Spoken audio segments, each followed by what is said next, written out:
One quiet night, the sky above the city turned bright with strange lights. People came out of their homes, looking up, curious and scared. These were not stars or planes. They were something else, something alien. In the heart of the city, Mayor Alex stood on the balcony of the city hall, his eyes wide with shock. Next to him, Captain Lisa, the head of the city's defense, watched through binoculars. Her face was serious as she tried to make sense of what she saw. Without warning, the strange lights moved. They were ships, alien ships, swooping down towards the city. Bright beams of light shot from the ships, hitting the buildings and causing huge explosions. Glass shattered, and the sound of chaos filled the air as people screamed and ran for cover. "Aliens are attacking us," someone shouted. Panic spread like wildfire. Captain Lisa snapped into action. "Mayor, we need to get to the command center now," she said. Together, they rushed down the stairs, heading to the underground bunker where the city's emergency teams were gathering. As they moved, the ground shook with each explosion. The alien attack was relentless. Buildings crumbled and fires started throughout the city. Above the noise, the roaring of the alien ships grew louder, echoing through the streets. In the bunker, screens showed live footage from cameras around the city. The images were terrifying. Alien ships destroying everything in their path, people running in fear, brave police officers trying to maintain order. "We need to defend our city," Captain Lisa said, turning to her team. "Prepare all ground and air defense units. We fight back with everything we have." Sergeant Mike, known for his quick thinking, stepped forward. "Captain, we can use the subway tunnels to move around without the aliens seeing us. It's our best chance to gather our forces and strike back effectively." "Good idea, Mike," Captain Lisa nodded. She quickly organized teams of soldiers and police officers, sending them into the tunnels. "Be careful," she warned them. "We don't know what these aliens are capable of." Meanwhile, Mayor Alex spoke to the terrified citizens over the emergency broadcast system. "Stay calm, find shelter, and do not leave it unless absolutely necessary," he urged. "Our forces are working to protect us." As the human defenders prepared, the alien ships continued their assault. But now, the people of the city were fighting back. From hidden spots, they started shooting at the alien ships with missiles and gunfire. Every now and then, a cheer erupted when a human missile hit an alien ship. However, the alien technology was advanced. Their shields blocked most of the attacks, and their return fire was devastating. But the humans didn't give up. They kept finding new ways to fight, using the city's layout to their advantage, setting traps and ambushes. Amidst the chaos, a small team led by Sergeant Mike managed to sneak close to where an alien ship had landed. Hiding behind rubble, they watched as alien soldiers came out of the ship. The aliens were tall and frightening, with dark armor and glowing eyes. "We need to capture one," Mike whispered. "We need to learn about them." Carefully, they set a trap using a net and some explosives. When a group of alien soldiers walked into the trap, the explosives were set off, and the net captured the alien leader. The humans quickly dragged the alien back to their base, covering its head so it couldn't see where it was going. Back in the bunker, Captain Lisa waited as the alien was brought in. "We have one," Mike reported, breathing heavily from the effort. "Good work," Captain Lisa said. She looked at the captured alien, her mind racing with questions. "Let's find out why they are here and how we can stop them." Fighting back. After a night of chaos, the city woke up to a grim reality.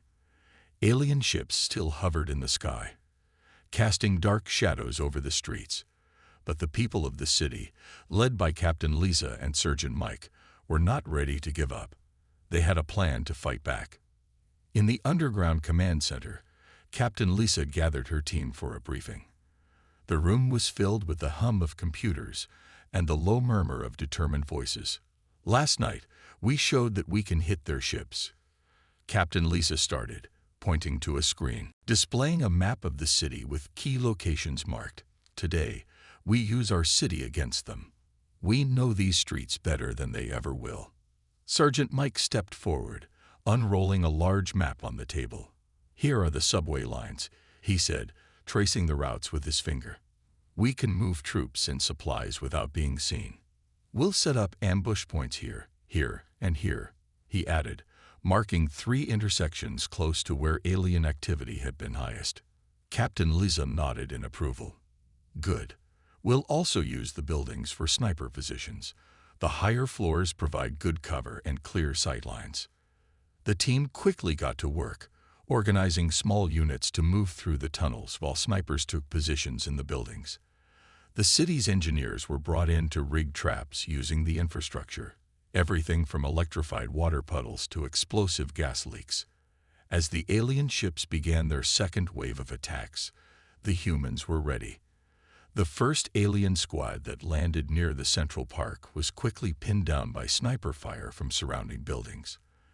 The aliens were tough, but they were caught off guard by the humans' strategic use of the environment. Meanwhile, in the subway tunnels, Sergeant Mike led a team carrying explosives.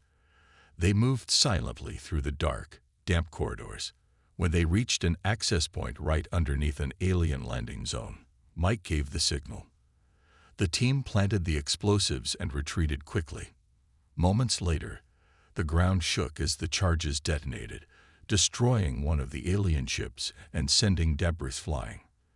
The success of these attacks lifted the spirits of the human fighters.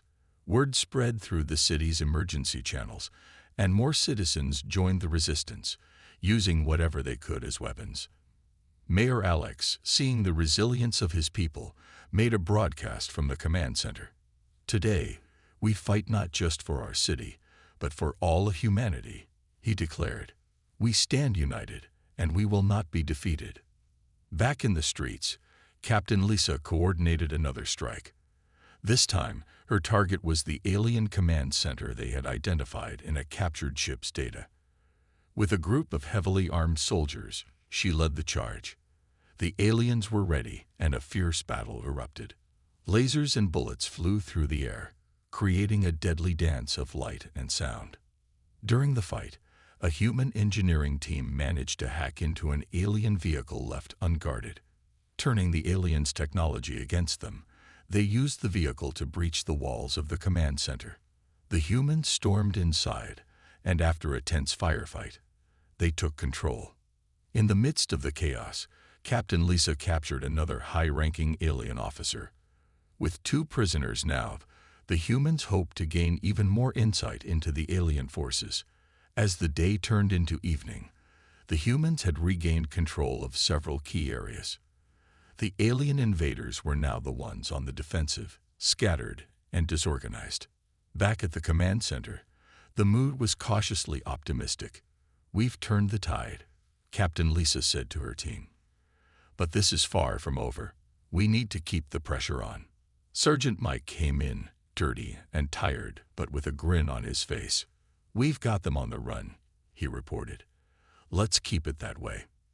That night, as the city prepared for another day of fighting, the people felt a renewed sense of hope. They had seen what they could achieve together, and they were ready to defend their home to the end. Learning the enemy. The city was quieter now, but the tension hung thick in the air. Inside the secure command center, Captain Lisa and Sergeant Mike stood before their captured alien prisoners. The room was dimly lit, lined with monitors displaying various parts of the city. "Let's find out what we're dealing with," Captain Lisa said firmly, her eyes fixed on the alien leader, who was restrained but calm. An expert in alien languages, Dr. Helen, approached the prisoners with a translator device. She turned it on, and it started making strange beeping sounds before settling into a hum. "Ask them why they attacked us," Captain Lisa instructed. Dr. Helen nodded and spoke into the device. The alien's response came through the translator a moment later. "We are the Krixar. We conquer worlds to expand our territory," the device voiced in a flat, emotionless tone. The room filled with murmurs. Captain Lisa raised her hand to silence everyone. "Ask them about their weaknesses. We need to know how to stop them. The conversation with the Crixer leader revealed crucial information. They were far from their home planet and relied on specific atmospheric conditions maintained within their ships. Most importantly, they weren't used to Earth's colder temperatures. "We can use this," Sergeant Mike said thoughtfully. "If we can disrupt the climate control on their ships, it might give us the edge we need." Captain Lisa agreed. "Prepare to move out. We'll target their ships tonight." The next part of the plan involved Dr. Helen and a small team of engineers. They worked together to modify the captured alien technology, creating a device that could hack into the alien ship's climate systems. As night fell, the resistance was ready. Teams moved through the shadows, positioning themselves near the remaining alien ships that were scattered throughout the city. Each team carried one of Dr. Helen's devices, ready to disrupt the invaders' climate controls. Sergeant Mike led one of the teams. They approached the largest ship, hiding behind debris to avoid detection. Mike gave the signal, and the engineer with him activated the device. There was a tense moment of silence before the ship's external lights flickered and dimmed. Inside the command center, Captain Lisa watched the monitors closely. Reports came in from all teams. They had successfully activated the devices on multiple ships. Screens showed the aliens scrambling, visibly struggling with the sudden drop in temperature inside their crafts.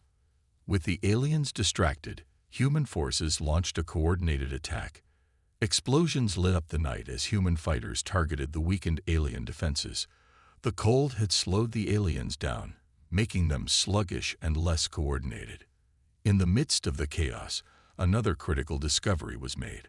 The captured alien vehicle, previously used to breach the command center, contained a map of the Crixer fleet's formations and supply routes. This information was a gold mine. "We now know where their fuel supplies are coming from," Captain Lisa said, pointing at the map on the screen. "If we cut off their fuel, we cripple them completely." Feeling the momentum shift, the human fighters pushed forward with renewed vigor. The Crixer, struggling to cope with the cold and now under constant attack, began to retreat from key positions. As dawn broke, the city witnessed the first real signs of victory. Alien ships started lifting off, attempting to escape the Earth's unforgiving chill. Cheers erupted among the human fighters, but Captain Lisa remained focused. "We've got them running, but this isn't over yet," she cautioned. "We need to keep the pressure on and take out their fuel supplies." The day was spent planning the next move. With the information from the alien map, human forces prepared for a larger-scale operation to strike at the heart of the Crixer fleet. By using their enemy's technology against them and exploiting their weaknesses, the humans had not only defended their city, but also set the stage for a counterattack that could end the invasion once and for all. Big battle. With the early light of dawn painting the sky, the humans prepared for what could be the final confrontation against the Crixer. The command center was alive with activity as Captain Lisa and Sergeant Mike reviewed the battle plan with their team. "The Crixer fleet's main fuel depot is located here," Captain Lisa pointed on the holographic map, a remote area just outside the city. "If we strike there, we cut off their fuel supply and cripple their operations." Sergeant Mike looked over the assembled team, a mix of seasoned soldiers and brave civilians who had volunteered to fight. "This is our chance to push them back for good. Let's make it count," he said, his voice firm with resolve. Teams were quickly dispatched in armored vehicles, speeding towards the location. The journey was tense, with every soldier and volunteer aware of the stakes. Above them, the sky was dotted with Crixer ships, but their movements seemed erratic, evidence that the temperature disruption was still affecting them. As they neared the fuel depot, the resistance fighters could see that it was heavily guarded. Alien soldiers patrolled the area, their armor glistening under the rising sun. Captain Lisa, leading the main assault team, gave the signal, and the battle erupted. Human fighters dove for cover as laser blasts seared the ground around them. Despite their advanced technology, the Crixer were slow, their reactions dulled by the cold earth had forced upon them. "Move forward," shouted Sergeant Mike, firing his rifle. Teams advanced in coordinated movements, using the terrain for cover, pushing the aliens back with precise, controlled bursts of fire. Meanwhile, a special unit led by Dr. Helen and a team of engineers worked to plant explosives around the fuel depot. They moved quietly, avoiding detection, their actions critical to the mission's success. The fighting intensified around the depot. Every soldier and volunteer fought with a desperation fueled by the desire to protect their home. Explosions rocked the area as human forces made significant gains. Then, with a well-timed effort, Dr. Helen signaled that the explosives were set. "We're ready," she reported via her communicator. "Everyone pull back," Captain Lisa ordered. As the resistance fighters retreated to a safe distance, she gave the command, and the night was lit by a massive explosion. The fuel depot erupted in flames, sending shockwaves through the Krixar ranks. The explosion caused chaos among the alien forces. Many of their ships, already low on fuel, started to power down, their systems failing. Seeing their chance, the humans pressed their advantage. Captain Lisa led her team in a final charge, overtaking the disoriented alien soldiers. The battle was fierce but swift, as the Krixar found themselves overwhelmed by the determined human fighters. As the sun climbed higher in the sky, the outcome became clear. The humans had won the battle. The remaining Krixar forces, unable to sustain their operations without fuel, began to surrender. The battlefield was strewn with debris and the marks of the fierce fighting, but among the resistance fighters, there was a sense of jubilation. They had faced a formidable enemy and emerged victorious. Captain Lisa and Sergeant Mike stood together, looking over the field. "We did it," Mike said, his voice a mix of relief and exhaustion. "We did," Captain Lisa agreed, her eyes scanning the horizon. "But let's make sure we finish this for good." Plans were quickly made to secure the area and recover any usable technology from the alien ships. The resistance also began to treat their wounded and assist civilians in the recovery process. As the day ended, the city that had stood on the brink of destruction now saw a glimmer of hope.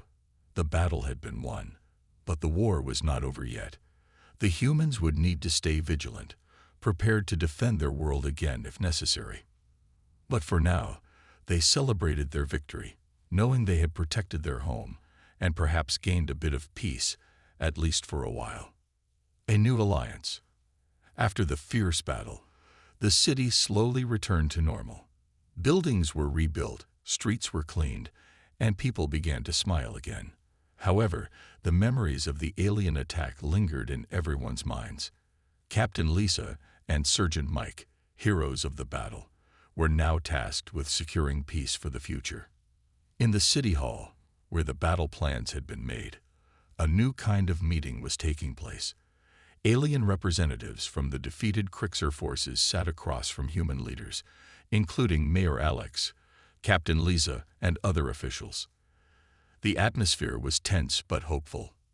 "Let's begin," Mayor Alex said, his voice steady. "We are here not to dwell on the past, but to build a future where we can coexist peacefully." The Krixar, once fierce warriors, now seemed more reserved. Their leader, a tall figure with a shimmering blue skin, nodded slowly. "We have learned much from your people," he said through the translator device. "We underestimated humans. We see now that you are strong and honorable."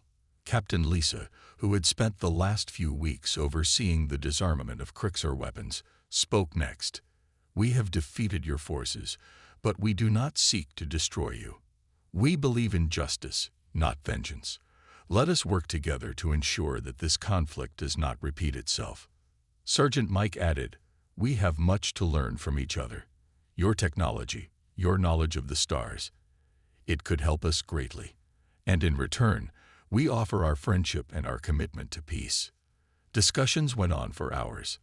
The humans proposed a series of agreements, including trade, technology exchange, and mutual protection pacts. The Krixar, realizing they were in no position to demand terms, agreed to most conditions, but asked for one thing in return: help in finding a new home planet where they could live without conflict. Dr. Helen, who had become an expert in Krixar culture, suggested, "Perhaps we can help you find a suitable planet in a neutral zone. Our astronomers have been exploring new systems, and we may have a few options that could meet your needs." The Krixar leader looked relieved. "That would be most gracious," he said. "We do not wish to impose further on your world." As the agreements were drafted, news of the peace talks spread throughout the city and beyond. People who had once feared and fought the Krixar now contemplated a future where they might live as allies.